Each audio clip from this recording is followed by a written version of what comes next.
Hello my dear students, welcome करता हूं मैं भारत पंचाली और केमिस्ट्री गुरुजी अगेन आप सबका एक बहुत ही ज़्यादा इंपॉर्टेंट वीडियो में। तो आज हम लोग बात करने वाले हैं किसके बारे में? इलेक्ट्रोलाइट्स के बारे में। तो जैसे कि आप सबको पता है, हमारी basic of class 11th chemistry की सीरीज चल रही है और ये इसका लेक्चर नंबर 10 है।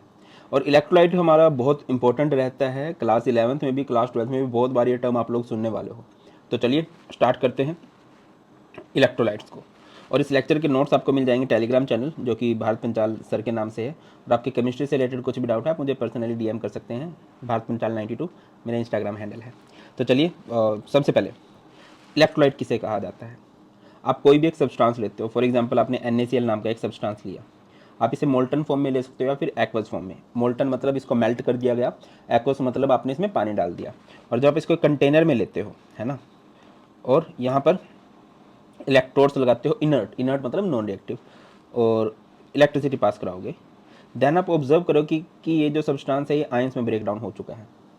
और आयंस में डिसोशिएट होने के बाद ये अपोजिटली चार्ज इलेक्ट्रोड्स की तरफ भी मूवमेंट स्टार्ट करेगा। इस सब्सटेंस के आयंस में ब्रेक होने को ही हम लोग क्या बोलते हैं? इलेक्ट्रोलाइट बोलते हैं। इस प्रोसेस को इलेक्ट्रोलिसिस बोलते हैं। और फिर ना ये इधर उधर जाके कुछ प्रोडक्ट बनाता है, वो 12th क्लास में देखेंगे, अभी इसको नहीं देखना है। अभी सिर्फ ये समझ लो क्या होता है। सिंपल सी डेफिनेशन है बेटा, those substance which dissociate into ions in their aqueous solution on passing electricity are called electrolyte and this process is known as electrolysis। यहाँ पे एक दो शॉर्टकट आप लोगों को, अच्छा कुछ एग्जांपल हैं इलेक्ट्रोलाइट के, जैसे कि हमारे पास है NaCl, जैसे कि KBr, जैसे कि KOH। ये सब ऐसे सब्सटेंस है जो कि आयंस में डिसोशिएट हो जाएंगे। दो तीन शॉर्टकट याद रखने हैं। अच्छा मैं यहाँ पर आपके लिए सेटअप भी बना देता हूँ। पहले शॉर्टकट देख लीजिए। पहला है पैनिक। पैनिक, अब करंट लगाया जा रहा है, करंट लगा रहे हैं तो थोड़ा बहुत पैनिक होगा। क्या मतलब होता है पैनिक का? Positive terminal is anode and negative terminal is cathode. जो हमारा पॉजिटिव टर्मिनल है उसे हम एनोड बोलने वाले हैं, और जो हमारा नेगेटिव टर्मिनल है उसे हम कैथोड बोलने वाले हैं। एक बात याद रखिए, ओए, ओए का मतलब होता है ऑक्सीडेशन हुआ करती है, ऑक्सीडेशन हुआ करती है एट एनोड, ये दो तीन शॉर्टकट बहुत काम आएंगे। और रिडक्शन हुआ करती है at cathode. Oxidation at anode, reduction at cathode. और एक बात, जो अनायन है, anion goes to anode and जो कटायन है गोज टू कैथोड। इसको आप ऐसे याद रख सकते हो, AACC, anion goes to anode, cation goes to cathode, ऐसे इसको याद रखा जा सकता है। अब समझने का प्रयास कीजिए। जैसे कि ये हमारे पास एक कंटेनर है, होप कि सही बन जाए।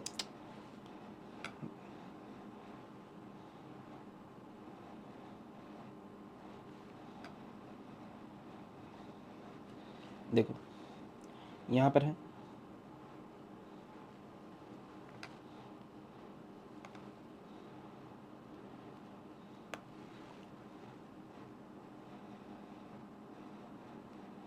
ये है, यहाँ पर हमने बैटरी लगा दी और इलेक्ट्रोड्स लगा दी हैं। एक्वस सॉल्यूशन ले लिया, एक्वस की बजाय मोल्टन भी लिया जा सकता था, मान लो AB नाम के सब्सटेंस का। अब ये जो AB नाम का सब्सटेंस है डिसोशिएट हो जाएगा किसके अंदर? आयंस के अंदर। अब देखो ये जो बड़े वाला टर्मिनल है पॉजिटिव चार्ज है, पॉजिटिव चार्ज है तो इसे क्या बोलेंगे? Anode, positive is anode, and ये जो नेगेटिव टर्मिनल है इसे बोलेंगे कैथोड। ठीक है ना। एनोड की तरफ कौन आते हैं? अनायन। तो इस तरफ बहुत सारे क्या आएंगे? अनायंस आ जाएंगे, इधर आ जाएंगे B नेगेटिव, और इस तरफ बहुत सारे कटायंस आ जाएंगे, है ना, कटायन इज A पॉजिटिव। इस तरह से बाकी इधर रिएक्शंस होती हैं, वो 12th में ज़्यादा डिटेल में देखेंगे। अभी के लिए आई थिंक क्लियर होगा। इलेक्ट्रोलाइट कोई भी वो सब्सटेंस जो आयंस में ब्रेक हो जाता है, कब? जब मैं उसको एक्वस सॉल्यूशन को या फिर जब मैं उसकी मोल्टन फॉर्म को में से इलेक्ट्रिसिटी पास करवा देता हूँ। अब कुछ सब्सटेंस होते हैं जो आयंस में ब्रेक डाउन नहीं हो पाते, चाहे आप उनके साथ कुछ भी पंगे ले लो। This type of substance are known as non electrolyte, those substance which doesn't dissociate into ions. For example glucose, urea, sucrose, ये कभी भी आयंस में डिसोशिएट नहीं होंगे, तो ये हमेशा बैड कंडक्टर होते हैं, इनमें से इलेक्ट्रिसिटी भी कंडक्ट नहीं हो सकती है। उसके बाद इलेक्ट्रोलाइट की बात करते हैं। तो इलेक्ट्रोलाइट मैंने क्या बोला कि वो सब्सटेंस जो आयंस में ब्रेक हो जाए, तो इलेक्ट्रोलाइट वो होते हैं जो आयंस में ब्रेक हो जाते हैं। अब दो तरह के इलेक्ट्रोलाइट हमारे पास बन के निकलते हैं, पहला है स्ट्रॉन्ग इलेक्ट्रोलाइट और दूसरा है वीक इलेक्ट्रोलाइट। स्ट्रॉन्ग इलेक्ट्रोलाइट कौन से होते हैं, जैसे कि ये मेरे पास एक सब्सटेंस है और ये पूरे का पूरा ही आयंस के अंदर टूट जाता है, इट इज स्ट्रॉन्ग। जैसे कि ये मेरे पास एक इलेक्ट्रोलाइट है और इसका बहुत थोड़ा सा पोर्शन ही आयंस के अंदर डिसोशिएट हो पाए। अगर कोई कंप्लीटली डिसोशिएट हो जाता है, विच डिसोशिएट कंप्लीटली, उन्हें हम लोग क्या बोलेंगे, स्ट्रॉन्ग इलेक्ट्रोलाइट। और अगर कोई बहुत थोड़ा सा पोर्शन अगर किसी का आयंस में टूटता है, which dissociate partially, unknown as, उन्हीं को आप लोग क्या बोलते हैं बेटा, वीक इलेक्ट्रोलाइट बोलने वाले। लिखा गया है which dissociate almost completely into ions, और ये क्या होता है, which dissociate partial into ions. अब स्ट्रॉन्ग इलेक्ट्रोलाइट कौन से हो सकते हैं, जो स्ट्रॉन्ग एसिड होते हैं, जो स्ट्रॉन्ग बेस होते हैं। वीक इलेक्ट्रोलाइट क्या होते हैं बेटा, जो हमारे पास वीक एसिड होते हैं या फिर वीक बेस होते हैं। वीक बेस में आपके अमाइंस भी आ जाते हैं, जैसे कि इधर आ गया RnH2, प्राइमरी अमाइन होता है ये। इस तरह से आगे मूव करते हैं। नेक्स्ट यहाँ पर मैंने कुछ स्ट्रॉन्ग इलेक्ट्रोलाइट के एग्जाम्पल लिखे हैं, ये मस्ट है कि आप इनको याद करें, बहुत बार पूछे जाएंगे और आपके बहुत काम भी आने वाले हैं। तो कौन कौन से होते हैं बेटा, all salts are strong electrolyte, जितने भी स्ट्रॉन्ग एसिड्स होते हैं वो भी, like H2SO4, HNO3, HClO4, HClO3, HCl, HBr, HI।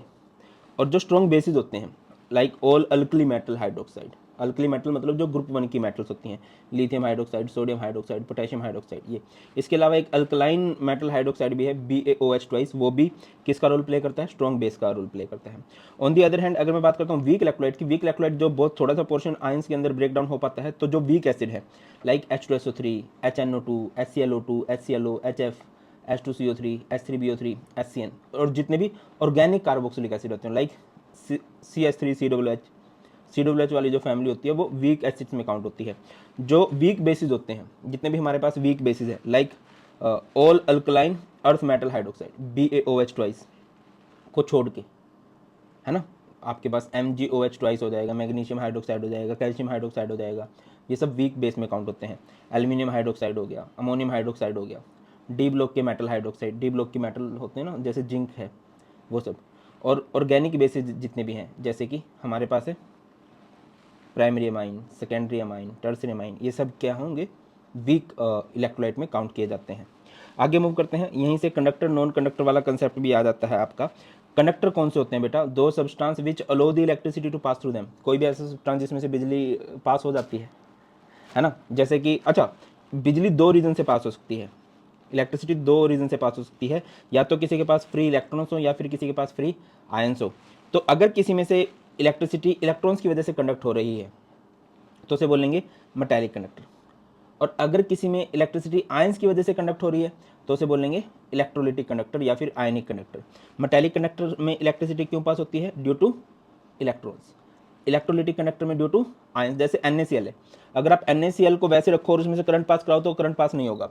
अगर आप NaCl को पानी में डाल के करंट पास कराने की देखोगे ना तो बढ़िया पास होगा। एग्जाम्पल याद दिलाता हूँ, 3 इडियट फिल्म देखी होगी सबने, देखनी भी चाहिए, अच्छी फिल्म है। तो क्या होता है उसमें, उसमें स्टार्टिंग में एक सीन आता है, saline water salt water is a great conductor of electricity, नुन्नू पे करंट लग जाता है ना, तो वो है भाई, हाँ, वहाँ पे आयंस बन जाते हैं, आयंस की वजह से इलेक्ट्रिसिटी कंडक्ट हो जाती है। इंपॉर्टेंट बात यह है कि अगर कभी मेटालिक कंडक्टर में टेम्परेचर बढ़ाओगे तो कंडक्टिविटी घट जाएगी, और अगर आप इलेक्ट्रोलिटिक कंडक्टर में टेम्परेचर बढ़ाओगे तो वहाँ पर कंडक्टिविटी बढ़ जाएगी। सर ऐसा क्यों होता है, देखिए फील कीजिए, जो मेटल्स होती हैं, मेटल्स के पास इलेक्ट्रॉन्स होते हैं, कर्नल्स होते हैं, जब टेम्परेचर बढ़ता है ना कर्नल्स वाइब्रेट करते हैं, इलेक्ट्रॉन्स होते हैं, कर्नल्स होते हैं, वो कर्नल्स वाइब्रेट करते हैं, वाइब्रेट करते हैं तो इलेक्ट्रॉन के फ्लो में हिंड्रेंस प्रोड्यूस करते हैं, रेजिस्टेंस प्रोड्यूस करते हैं, जिसकी वजह से इलेक्ट्रॉन अच्छे से फ्लो नहीं कर पाते, इसी वजह से उनकी इलेक्ट्रिकल कंडक्टिविटी घट जाती है मेटालिक कंडक्टर की, जब आप टेम्परेचर बढ़ाते हो। जब आप इस केस में टेम्परेचर बढ़ाओगे, टेम्परेचर बढ़ाने से आयंस की स्पीड बढ़ती है, ऊपर से आयंस बनते भी ज़्यादा है, ज़्यादा आयंस बनेंगे, स्पीड बढ़ जाएगी, तो ऑब्वियसली वहाँ पर कंडक्टिविटी बढ़ जाएगी। नॉन कंडक्टर क्या होते हैं, या फिर इंसुलेटर किसे कहा जाता है, those substance which doesn't allow the electricity to pass through them, जिनके अंदर से इलेक्ट्रिसिटी पास नहीं होगी, ग्लास, रबर, प्लास्टिक, वुड, ये सब जो है हमारे पास क्या कहलाते हैं बेटा, नॉन कंडक्टर कहलाते हैं। एक यहाँ से छोटा सा कंसेप्ट हो जाता है, एक आपके पास आता है आयनिक इक्विलिब्रियम वाला। आयनिक इक्विलिब्रियम क्या होता है, जैसे कि AB नाम का कोई सब्सटेंस है और वो डिसोशिएट हो जाता है आयंस के अंदर, A पॉजिटिव में B नेगेटिव में। अगर यहाँ पर इनका आपको इक्विलिब्रियम कांस्टेंट निकालना है तो वो कैसे लिखा जाएगा, प्रोडक्ट बाय रिएक्टेंट की कंसंट्रेशन होती है, तो यहाँ पर A positive B negative by में AB, प्रोडक्ट की कंसंट्रेशन, ये प्रोडक्ट है, बाय में रिएक्टेंट की कंसंट्रेशन। अच्छा, कई बार आपको डिग्री ऑफ डिसोसिएशन निकालना होता है, डिग्री ऑफ डिसोसिएशन, ये आप आगे ही सीखोगे। डिग्री ऑफ डिसोसिएशन का मतलब क्या है कि एक सब्सटेंस जो है कितना डिसोशिएट हो पाया है। अगर कोई 100% डिसोशिएट हो जाता है या अप्रोक्स 100% डिसोशिएट हो जाता है तो उसे हम लोग स्ट्रॉन्ग इलेक्ट्रोलाइट बोलते हैं। और अगर किसी का बहुत थोड़ा सा पोर्शन ही आयंस के अंदर टूट पाता है, लाइक अगर कोई लेस देन 5% डिसोशिएट हो रहा है तो उसे हम लोग बोल देते हैं वीक इलेक्ट्रोलाइट। ठीक है, और यही हमारा है बेटा जी छोटा सा कंसेप्ट ऑफ इलेक्ट्रोलाइट।